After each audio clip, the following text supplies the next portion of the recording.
Kronologi Samilah meninggal saat lagi nyoblos, ngeluh pusing lihat banyak nama caleg di surat suara.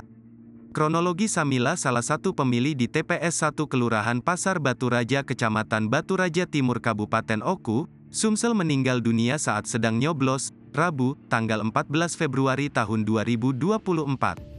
Sebelum tak sadarkan diri, Samilah sempat mengeluh bingung dan pusing karena terlalu banyak nama calon legislatif, caleg, saat mencoblos di pemilu 2024. Bingung banyak nian namanya, bingung banyak sekali namanya, kata Lina, putri almarhumah, menirukan ucapan almarhumah sebelum terduduk di TPS.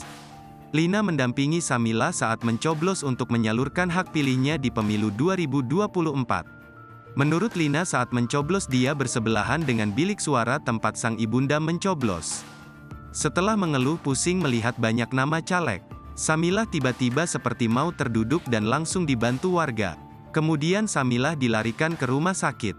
Ibu 6 anak ini diketahui sudah meninggal, belum tahu apakah meninggal di jalan atau di rumah sakit.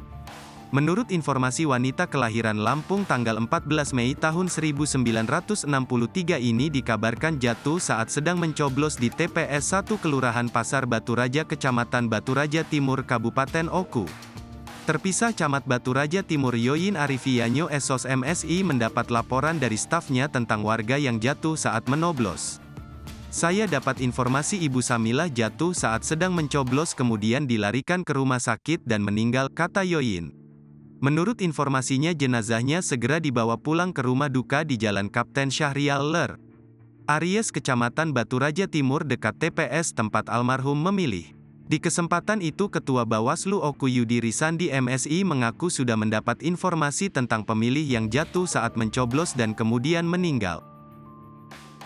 Download Tribun X sekarang, menghadirkan lokal menjadi Indonesia.